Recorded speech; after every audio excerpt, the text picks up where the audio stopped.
欢迎来到新兴消息频道，请订阅频道，所以大家不要错过当天最热门的新闻。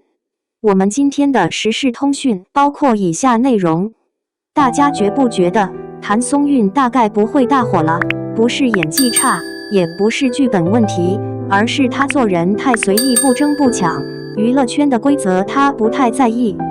在娱乐圈这个永远不缺话题的江湖里，明星的名字每天都在热搜榜上起起落落。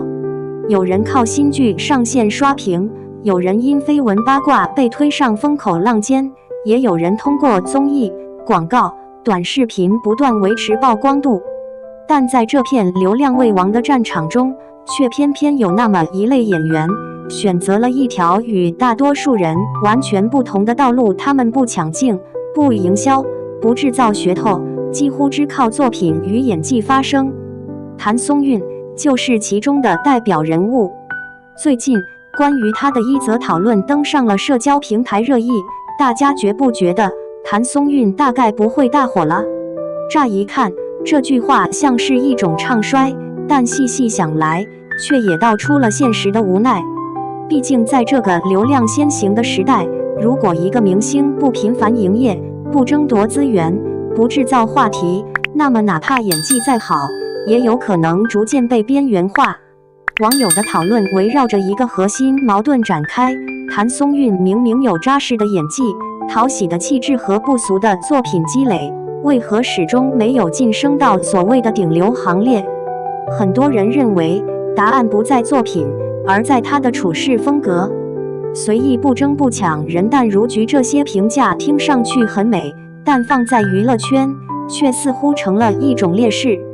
在一个人人都拼命争曝光、抢资源的行业里，选择低调与佛系，几乎等于主动放弃了许多机会。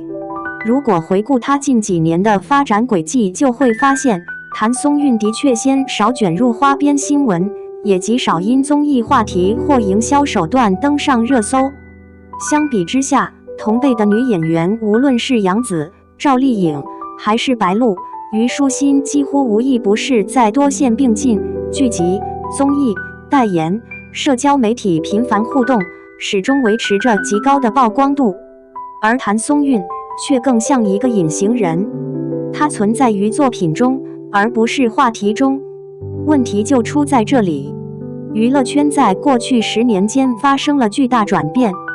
早些年，观众可能真的愿意单纯为演技买单，为作品买单。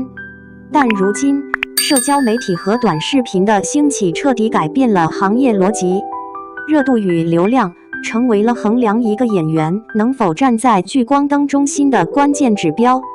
你演得好固然重要，但如果缺乏持续曝光，观众就会逐渐遗忘你的名字。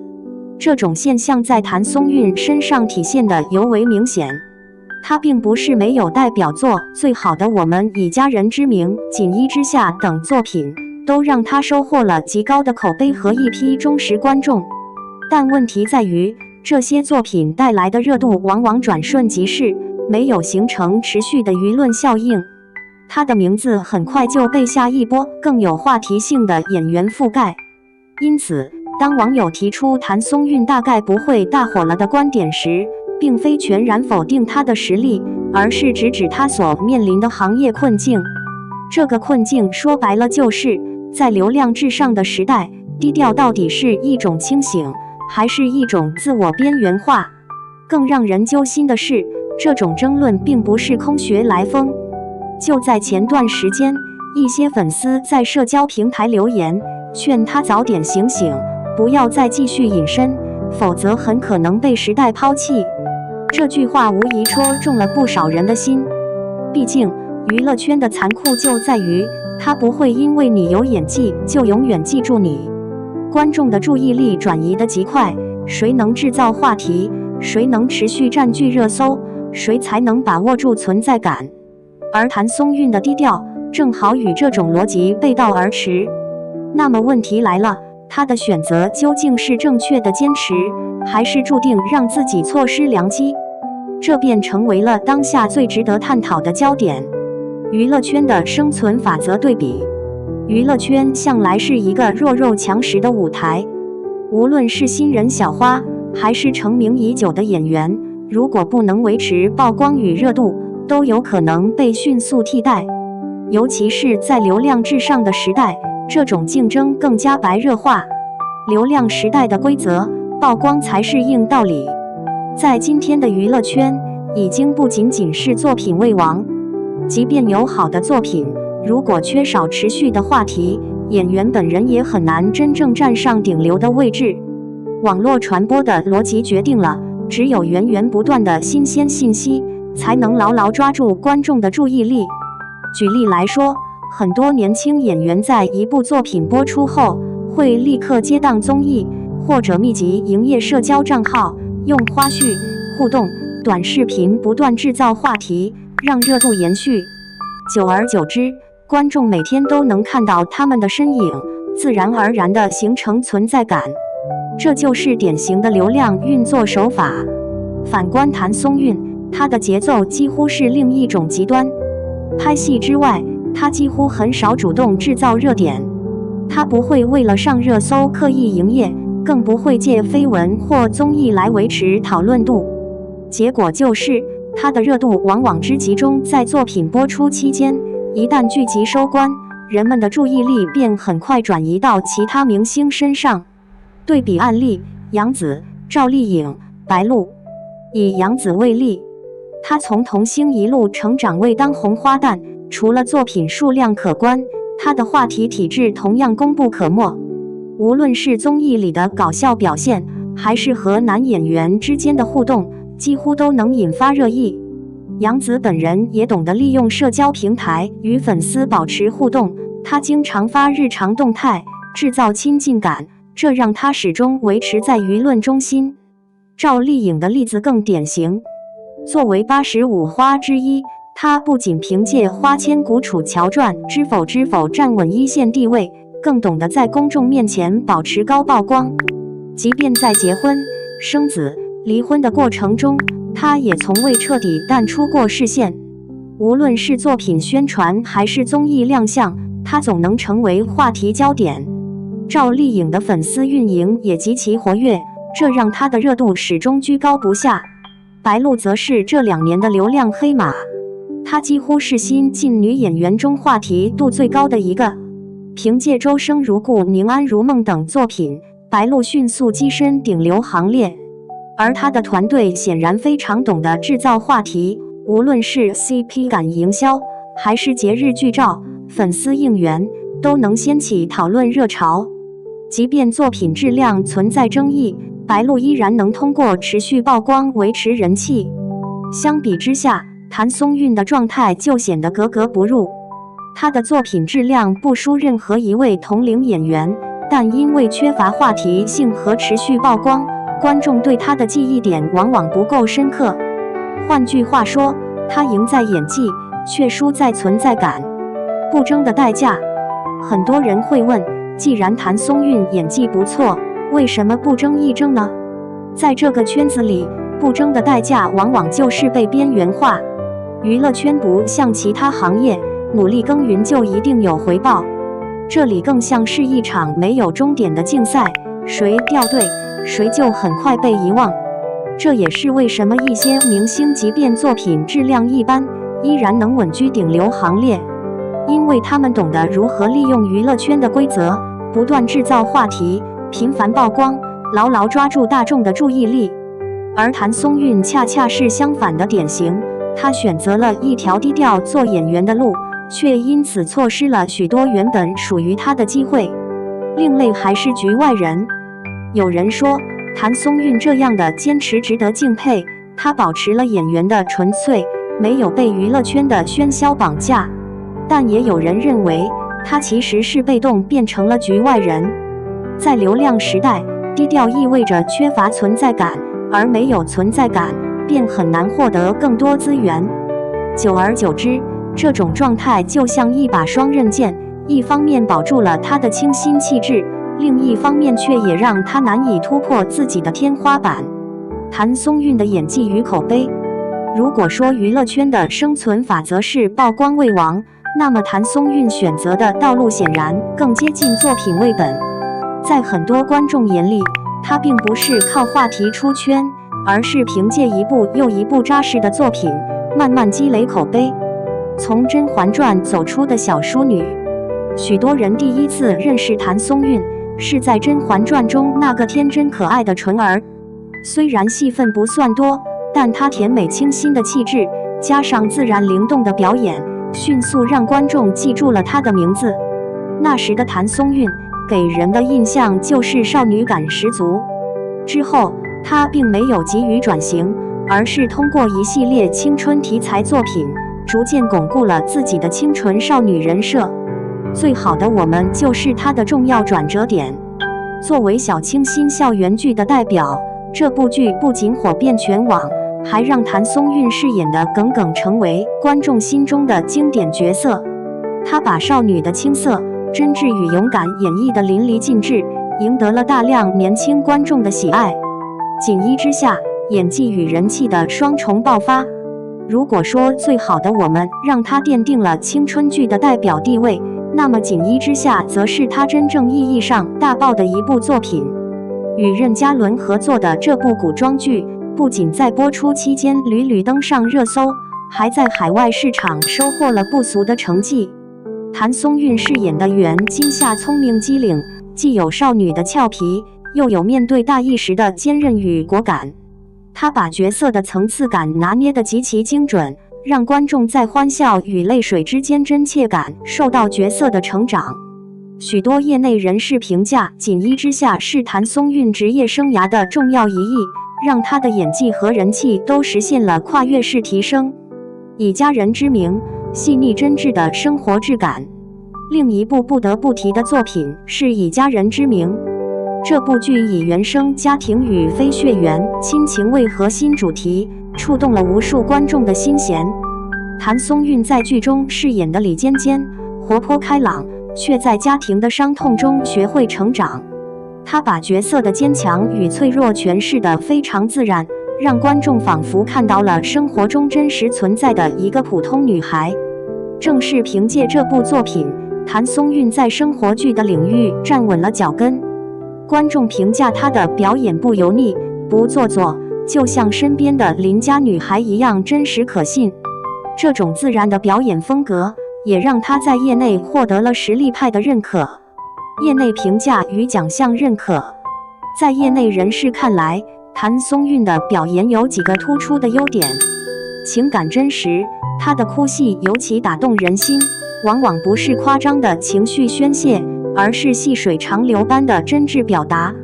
气质清新，她自带一种不被污染的纯真感，这在娱乐圈极为罕见，也让她的角色常常给人一种可信度。角色适配度高，无论是古装少女还是现代小妞，她都能自然融入角色，不让观众出戏。她也曾凭借作品多次入围或获得奖项提名。虽然距离金鸡奖、白玉兰奖这些最高荣誉还有一步之遥，但在观众心中，她已经是演技派的代表之一，观众的高度认可。网络上随便一搜，就能看到许多观众对谭松韵的评价，她不像明星，更像是隔壁家的小姑娘。她演的角色我都能带入进去，感觉特别真。甚至有粉丝调侃，谭松韵的演技不是爆发力型的，而是渗透型的，看着看着你就信了。双引号，这种口碑的建立，并非一朝一夕，而是她10多年如一日的坚持。她没有走捷径，也没有依赖话题，而是一步步用角色积累下观众的信任。然而，问题也随之而来，在这个时代，仅仅靠演技和口碑，真的足够吗？谭松韵用作品证明了自己，但她缺少的是一种持续的存在感。这就像是有人在马拉松中坚持稳步前行，却发现旁边的人坐上了流量的快车，早已跑在前面。低调的利与弊，在娱乐圈这样一个以眼球经济为核心的环境里，谭松韵的低调显得格外特殊。很多人评价她人淡如菊，不争不抢，仿佛置身事外。但低调到底是一种优点，还是一种桎梏？这似乎成了外界对他最大的疑问。低调的优势，清新脱俗的气质。首先，低调让谭松韵保有了一种极其难得的清新感。娱乐圈常见的是包装过度、营销过度的明星，观众每天在热搜上看到各种虚假炒作、无聊话题，久而久之，对这种流量明星产生了疲劳感。反而是像谭松韵这样不吵不闹的演员，给人一种清流的印象。很多粉丝喜欢他，正是因为他不营业也不做作。他不像一些艺人那样，为了保持热度，每天在社交媒体发动态。他也不像某些明星，动不动就靠绯闻或者炒 CP 制造话题。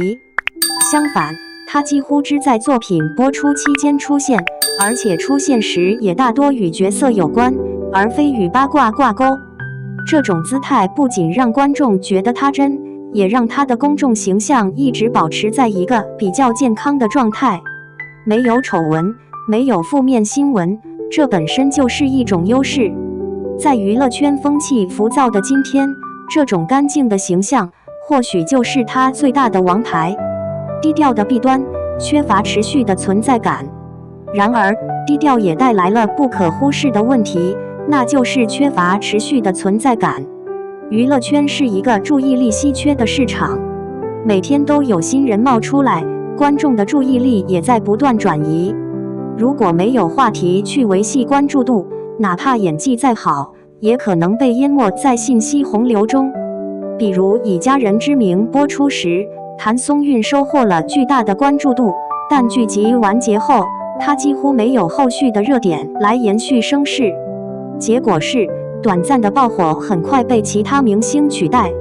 观众的记忆是短暂的，缺乏曝光，就意味着在热度竞争中落了下风。更现实的是，娱乐圈的资源分配与热度高度绑定，很多大制作、好剧本往往会优先考虑当下最具话题度的演员。如果谭松韵无法维持曝光，她在资源竞争中自然会处于劣势。这也解释了为什么有人会说，她明明有演技，却始终差一步火到顶流。双引号，随意的代价，被动还是选择？问题的关键在于，谭松韵的低调到底是被动的，还是主动的选择？有人认为，她只是缺乏一个懂得运作的团队，没有把她的演技优势转化为商业热度。也有人说，她本来就不想卷入娱乐圈的规则，只想安安静静做个演员。无论是哪种情况，这种随意都让她走上了一条与主流背道而驰的道路。她不抢，也不争，就像一片叶子随波逐流，看似自由，却很容易被浪潮裹挟。久而久之，他就成了观众口中的局外人。低调能否走得更远？当然，也有人认为，低调未必不是一种长远的战略。娱乐圈里不乏昙花一现的流量明星，靠话题迅速蹿红，但几年之后就消失无踪。相反，真正能走得长远的，往往是那些用作品说话的演员。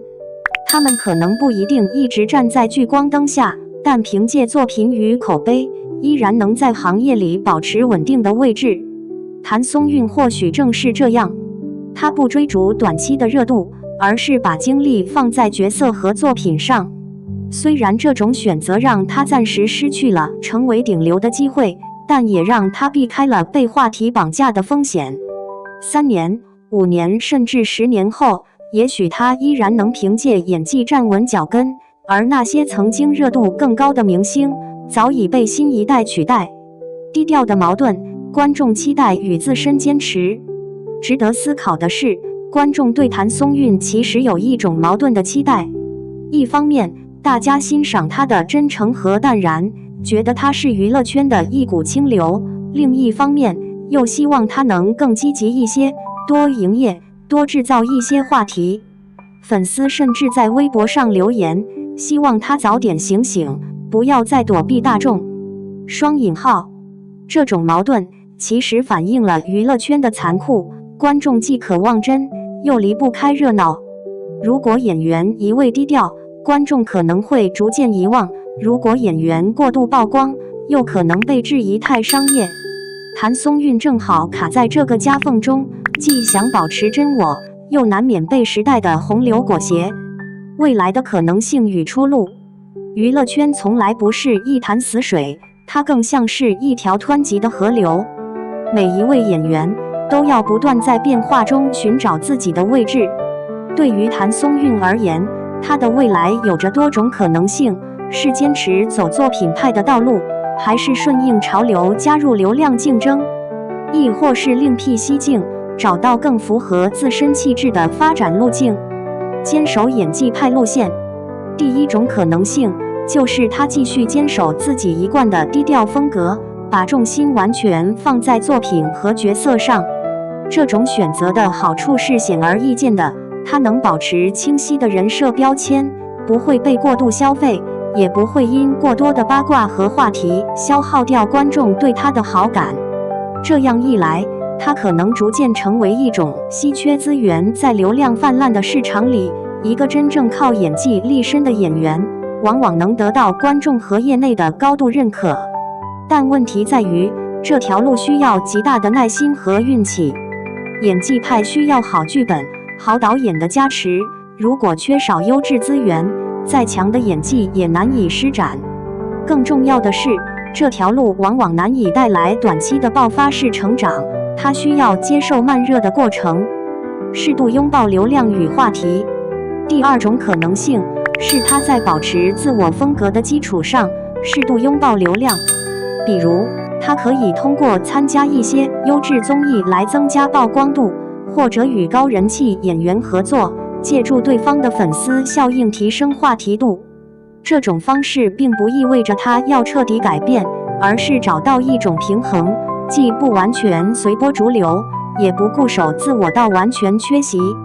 就像一些实力派演员一样，他们会在合适的时候参与大众讨论，但核心依然是作品。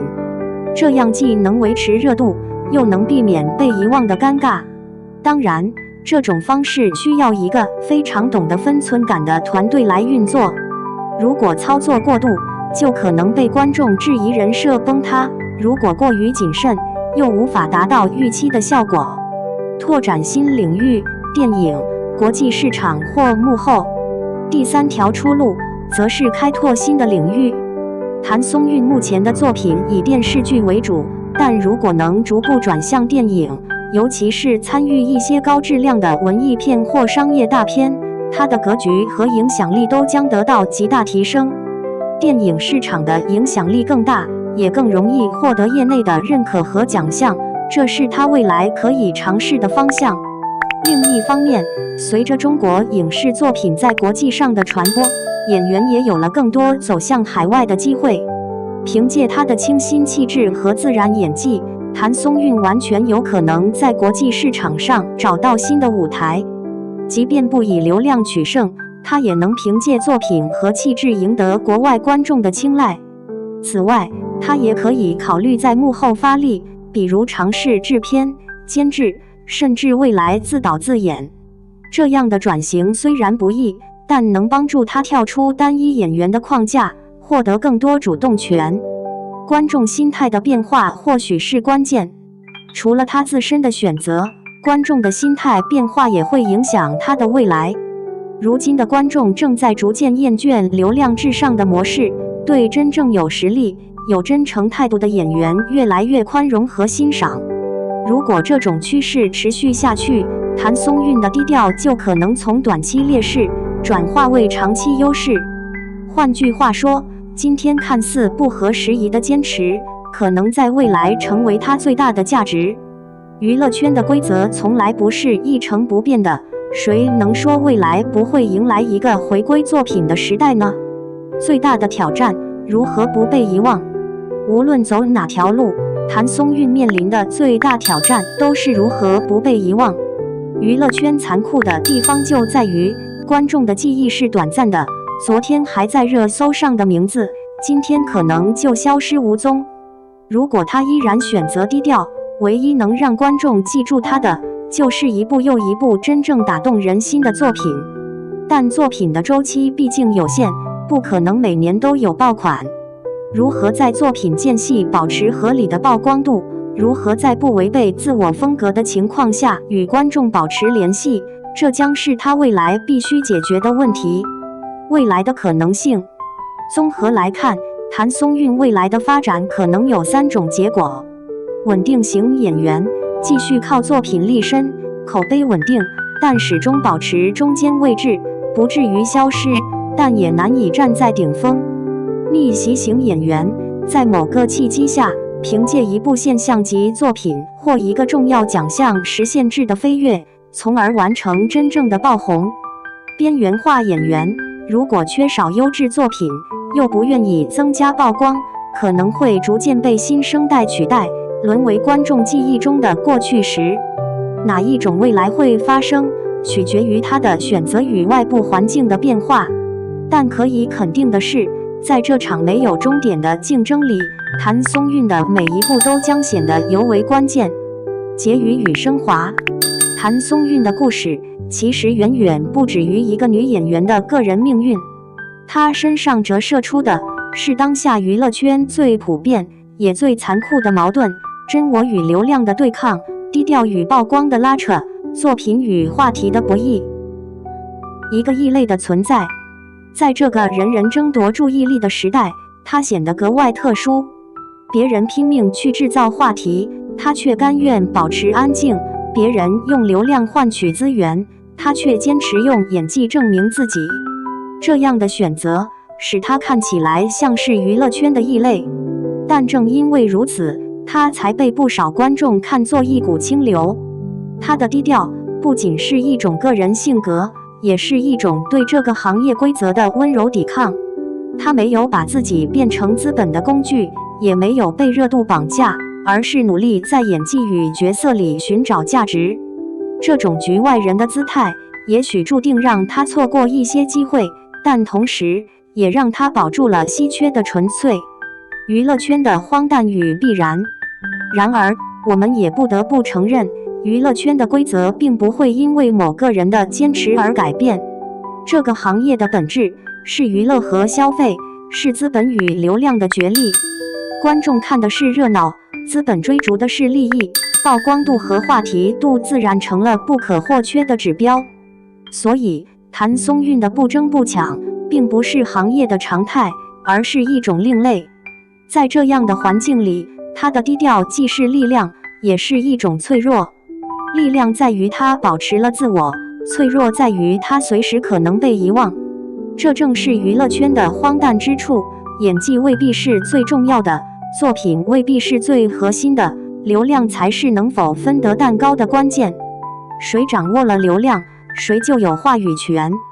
真正的价值在哪里？但问题是，流量真的能决定一切吗？答案未必如此。流量可以带来短期的繁荣，却未必能带来长久的生命力。娱乐圈不乏1年红、2年糊的例子，曾经霸占热搜的名字，如今早已无人问津。反观那些坚持作品的演员，他们或许在短期内不够耀眼，但在长时间的积累中，却能逐渐沉淀出一种厚度。观众会在多年以后，依然记得他们塑造的角色，依然认可他们的演技。如果把娱乐圈看作一场长跑，那么流量明星是冲刺选手，而像谭松韵这样的演员，更像是马拉松选手。前者跑得快，但可能很快耗尽体力；后者慢一些，却更有机会笑到最后。谭松韵的可能性，因此谭松韵的未来未必只有被边缘化这一条路。她完全可能凭借稳定的作品，逐渐建立属于自己的演技口碑。这种口碑的力量，也许不像流量那样耀眼，却更能抵御时间的冲刷。